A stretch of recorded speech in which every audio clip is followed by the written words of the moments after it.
बहुत खूब, बहुत खूब।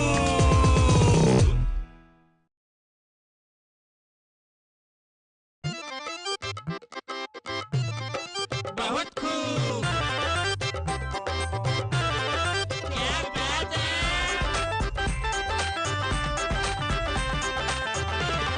बहुत अच्छे। बहुत खूब।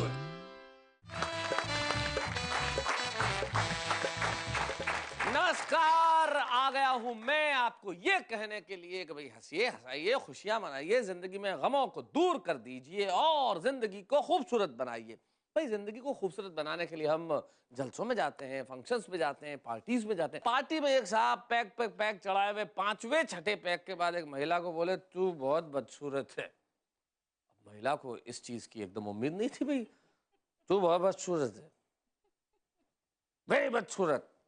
बोले इसमें मैं क्या कर सकती हूँ, इसमें मेरा क्या कसूर है, मैं क्या कर सकती हूँ? अरे तू क्या नहीं कर सकती थी, घर पे तो रह सकती थी। भाई यहाँ आने की क्या जरूरत है। लेकिन बात इससे कुछ आगे बढ़ी तो महिला कहने लगी भाई तू मुझे क्यों कहने वाला बदसूरत, तू अपनी हालत देख, साले पियक्कड़ पिया हुआ है। तो पियक्कड़ बोला अरे मैं तो सुबह तक ठीक भी हो जाऊंगा। लेकिन आप अभी बड़े ठीक हो गए क्योंकि हम कह रहे हैं बहुत खूब। तो भाई बहुत खूब, बहुत खूब, बहुत खूब। हमारे तीन साथी जो तीनों ही बहुत खूब है, तीनों यहाँ उपस्थित हैं और बड़े कमाल के हैं। आधी शर्ट पे आधा जैकेट, ये कॉम्बिनेशन ही कमाल का है, इस देश के राजनीतिक लोगों की तरह है। हाँ ये बड़ा लेटेस्ट है, ऐसा इनका मानना है। और इनकी हर चीज लेटेस्ट होती है, ऐसा इनका खुद का ही मानना है। ये आश्कर अटल हैं, हम पहला परिचय इन्हीं का करते हैं। बड़े कमाल के कवि हैं और इन्होंने हिंदी फिल्म जगत की एक सुपरहिट फिल्म विवाह के सभी डायलॉग्स लिखे हैं। आश्कर अटल बड़े जोरदार कवि हैं, हम जोरदार इनके लिए तालियां बजाते हैं। बहुत बहुत धन्यवाद। आश्कर अटल के बाद अनीता सोनी बैठी हुई हैं।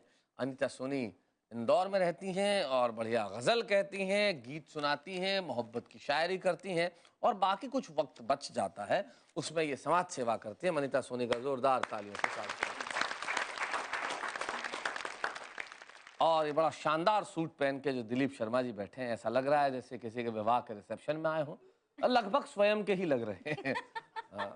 बिल्कुल दिलीप शर्मा जी इस तरह से बैठे हैं शानदार काले सूट में।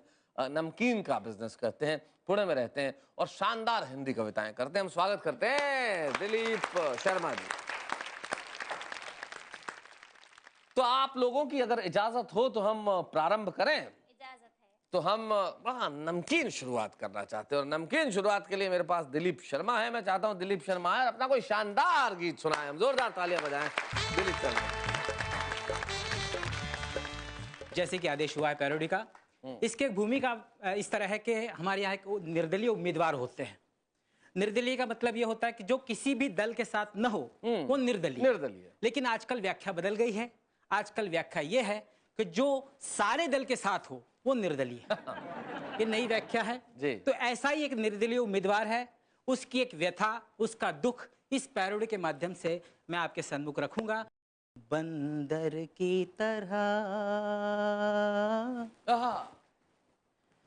कूदता ही रहा हूं मैं। क्या बात है। कभी इस पक्ष में कभी उस पक्ष में उछलता रहा हूं मैं बंदर की तरह कूदता ही रहा हूं मैं। क्या बात है। अपनों में रहूं या गैरों में, मेरी तो जगह रही पैरों में। बहुत अच्छे।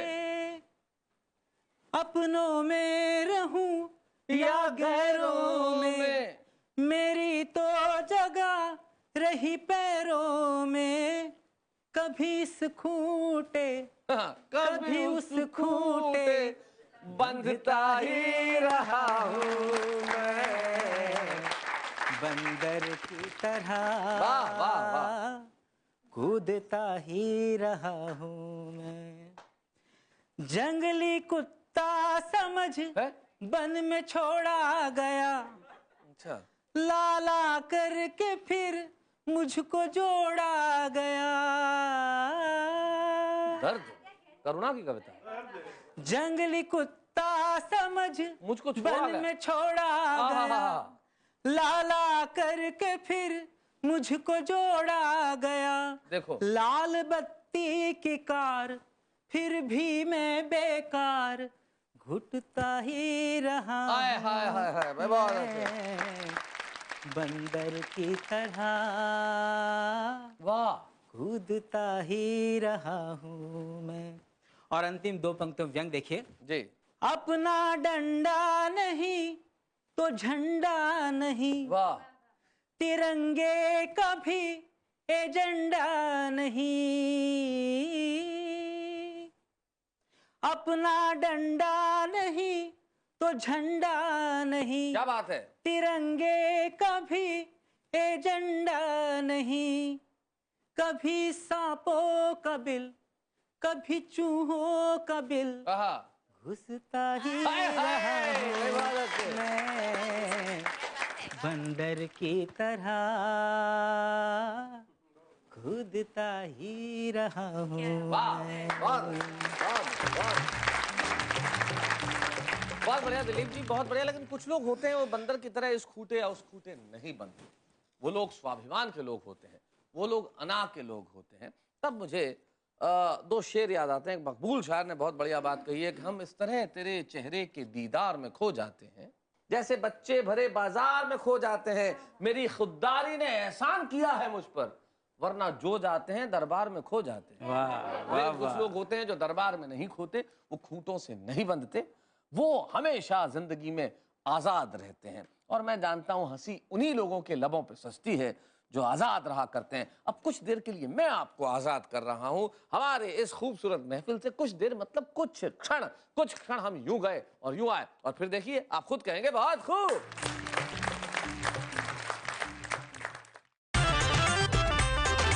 बहुत खूब। लीजिए आ गए हम फिर से। भाई आजाद कैसे होंगे आप हमारी मोहब्बत से, जो मोहब्बत की जंजीर है जो आपके घरों में हमने बांध रखी है, उस खूंटे से। जिस खूंटे की बात दिलीप शर्मा नहीं कर रहे थे वो राजनीतिक खूंटा था, हम मोहब्बत के खूंटों की बात करते हैं। और मोहब्बत के खूंटों में कई झूठों की वजह से मोहब्बत का खेल जब बड़ा विचित्र हो जाता है तो उस विचित्र मोहब्बत पे अनीता सोनी अपने गीत कहती हैं। मैं चाहता हूँ मोहब्बत के इस खेल में जहाँ थोड़ी बहुत नासमझी है, थोड़ी बहुत शैतानी है, थोड़ी बहुत बदमाशियां हैं, थोड़ी बहुत खुराफातें हैं और थोड़ी बहुत परेशानियां हैं, इन परेशानियों पे एक हास्य गीत लेके आती हैं डॉक्टर अनीता सोनी। सभी सुनने वालों को मेरा प्रणाम, नमस्ते। शैलेश जी, बहुत अच्छी बात कही आपने कि मोहब्बत आसान नहीं है और खूंटों से बंधना भी आसान नहीं है। जी। गलत इंसान से मोहब्बत का गलत वक्त पर इजहार किया जाए तो क्या हो सकता है। चार पंक्तियां पढ़ती हूँ सबसे पहले। जी। दिल में ख्याल सारे जमाने के हैं हुजूर, दिल में ख्याल सारे जमाने के हैं हुजूर, ये प्यार वफा वादे दिखाने के हैं हुजूर। जी। कहते हैं जिसको प्यार वो फुर्सत की चीज है, वरना ये काम जूतियां खाने के हैं हुजूर। सही बात है, इसमें कोई शक नहीं। एक गीत पढ़ती हूँ। गीत की छोटी सी भूमिका ये है कि हमारे आजकल के युवा और प्यार को किस तरह से लेते हैं और क्या उनकी गतिविधियां हैं। एक छोटा सा चित्रण किया है, छोटा सा गीत पढ़ती हूँ। प्यार का पंगा मत लेना तुम समझ के मुझको बच्ची, प्यार का पंगा मत लेना तुम समझ के मुझको बच्ची रे, ये प्यार व्यार तो पागलपन है मत कर माथा पच्ची रे, ये प्यार व्यार तो पागलपन है मत कर माथा पच्ची। और बंद है आपके लिए। सनम सनम करते करते तुम दिन भर माला फेरो, सनम सनम करते करते तुम दिन भर माला फेरो, आती जाती कन्याओं को कान्हा बनकर घेरो, आती जाती कन्याओं को कान्हा बनकर घेरो, धूप पड़े या पानी पर आबाद है घर की गच्ची रे, ये प्यार व्यार तो पागलपन है मत कर माथा पच्ची। और दूसरा बंद देखें, इस तरह के भी लोग होते हैं जी। चिकनी चुपड़ी लगे पराई, घर की रूखी सूखी। आपका क्या ख्याल है जी? मेरा ख्याल तो क्या हो सकता है? चिकनी चुपड़ी लगे पराई, घर की रूखी सूखी, पेट भरा का भरा रहे पर नीयत भूखी भूखी। हाँ, ये बात सही है। चिकनी चुपड़ी लगे पराई, घर की रूखी सूखी, चिकनी चुपड़ी लगे पराई, घर की रूखी सूखी, हाँ। पेट भरा का भरा रहे पर नीयत भूखी भूखी। सारी दुनिया झूठी लगे, सारी दुनिया झूठी लागे, प्रीत लगे बस सच्ची रे, ये प्यार व्यार तो पागलपन है, मत कर माथा पच्ची। बहुत अच्छे। और आखिरी बंद है जी। भरी जेब लड़की पट जाए, प्यार समझ मत लेना। वाह, अच्छा अच्छा। भरी जेब लड़की पट जाए, प्यार समझ मत लेना। हाँ। पैसे की दुनिया है प्यारे, प्यार है लेना देना। ओहो। भरी जेब लड़की पट जाए, प्यार समझ मत लेना। क्या बात है? पैसे की दुनिया है प्यारे, प्यार है लेना देना।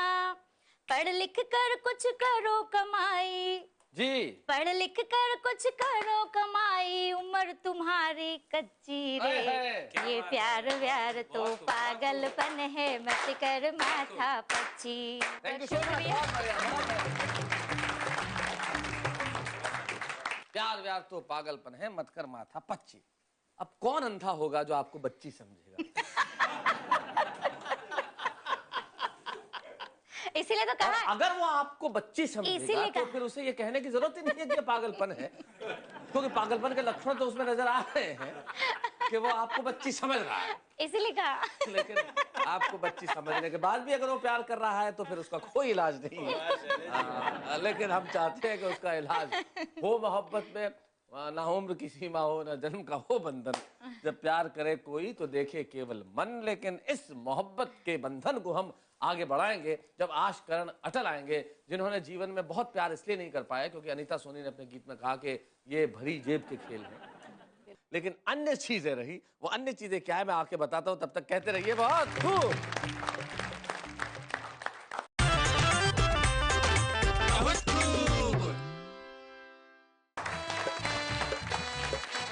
We are back with आश करण अटल नाउ। आश करण अटल जो है वो देखिए कितने खूबसूरत कवि हैं, अद्भुत कवि हैं, कमाल के कवि हैं। इनकी कविताएं की बहुत सारी पंक्तियां मुझे भी याद हैं और देश के बहुत सारे लोगों को याद होगी। इन्होंने एक पुस्तक लिखी थी फिल्म पुराण, जो अद्भुत है। अगर आप श्रोताओं दर्शकों को कोई वो पुस्तक मिले तो पढ़ना जरूर। इन्होंने कमाल लिखा है। और एक कविता इन्होंने पिछले दिनों इतनी कमाल लिखी है, मैं जितनी बार सुनता हूँ सिर्फ ठहाके लगाता हूँ। मैं चाहता हूँ इलेक्ट्रॉनिक मीडिया पे ये जो हास्य कविता है भाई आश करण अटल आए और उसे सुनाए। हम जोरदार तालियां बजाएं।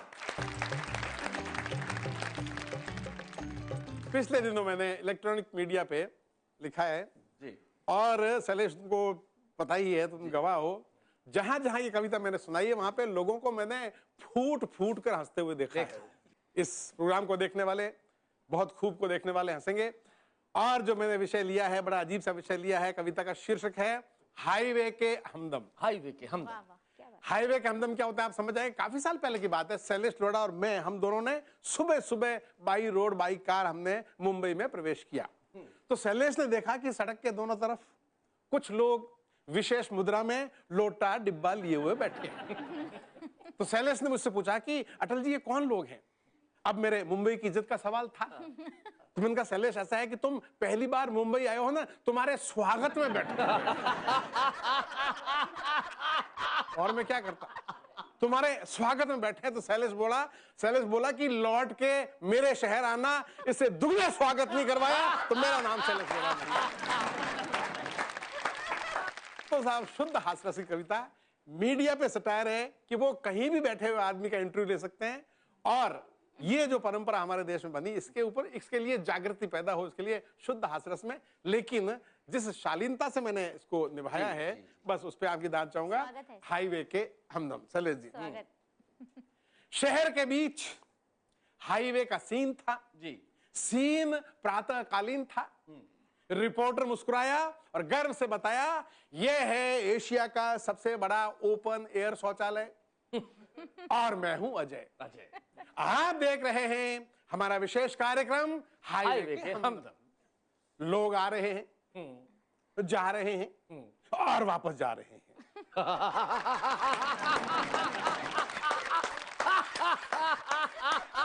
लोग आ रहे हैं, जा रहे हैं और वापस जा रहे हैं। हिंदू मुस्लिम सिख ईसाई, वैसे तो हर जगह लड़ाई, हाईवे पर भाई।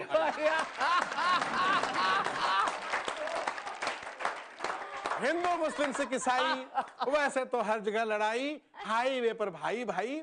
इसके बाद रिपोर्टर ने अपना रुख दूसरी तरफ किया और एक हाईवे के हमदम का इंटरव्यू लिया। आप यहाँ क्या कर रहे हैं? इंटरव्यू का पहला सवाल, आप यहाँ क्या कर रहे हैं? जी मैं यहाँ क्या कर रहा हूँ ये तो आप देख ही रहे हैं। जी मैं यहाँ क्या कर रहा हूँ ये तो आप देख ही रहे हैं, लेकिन आप यहाँ क्या कर रहे हैं? रिपोर्टर बोला, हम लाइव टेलीकास्ट कर रहे हैं हमारा विशेष कार्यक्रम हाईवे के हमदम, इसमें आपका स्वागत है। हमदम बोला, हम तो यहाँ रोज आते हैं, आज आपका स्वागत है। हमदम बोला, हम तो यहाँ रोज आते हैं, आज आपका स्वागत है, लेकिन ये तो कहो आज फैशन शो की जगह हमारा शो।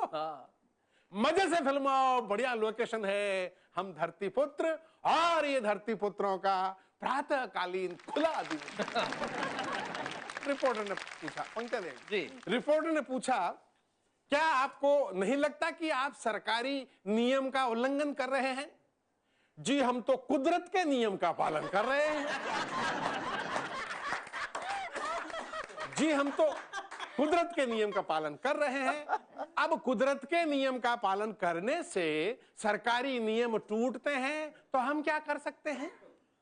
रिपोर्टर ने इंटरव्यू आगे बढ़ाया, ये हाईवे कब से है?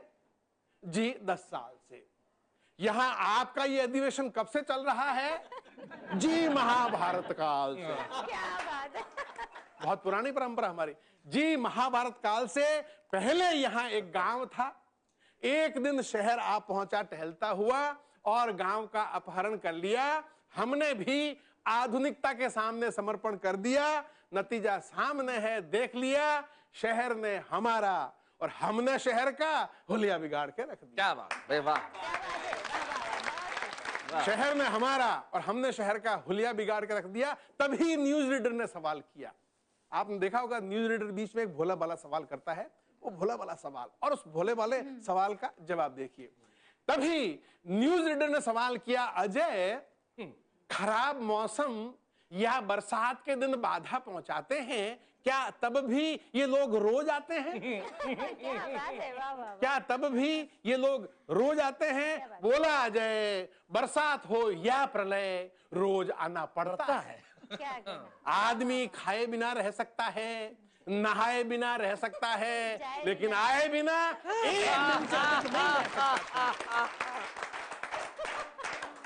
लेकिन आए बिना एक दिन से अधिक नहीं रह सकता। संजय बोला, इस जानकारी के लिए शुक्रिया अजय। जानकारी के लिए, इस जानकारी के लिए शुक्रिया अजय। अंतिम सवाल किया रिपोर्टर ने।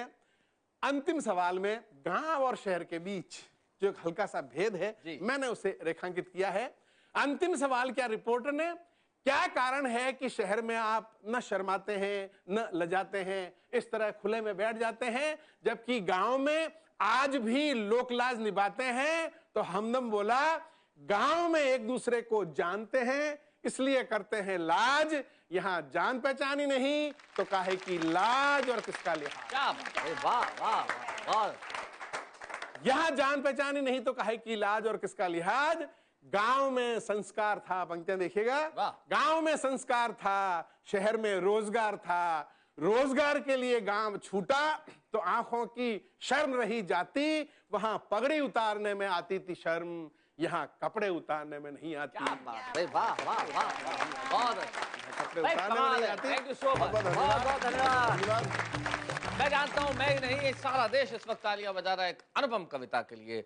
शिष्ट और शालीन हास्य किस तरह उस विषय पे लिखा जाए जिस विषय पे बात करना भी ठीक ठाक ढंग से संभव नहीं है।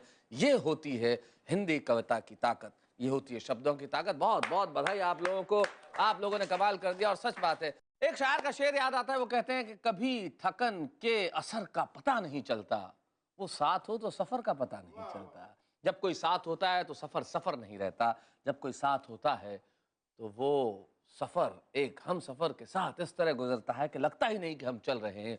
और आज वक्त कहाँ बीत गया, ना आपको पता चला ना मुझे पता चला, लेकिन ठहाकों, हंसी और मुस्कुराहटों के साथ, एक वादे के साथ, एक विश्वास के साथ आपसे जाते जाते यही कहना चाहता हूं कि आपके आसपास गम के बादल नहीं आएंगे, क्योंकि हमारी ओर से इस तरह से हास्य रस की वर्षा होगी कि सारे गम के बादल छट जाएंगे और आप सब मिलकर मेरे साथ कहेंगे बहुत खूब, बहुत खूब।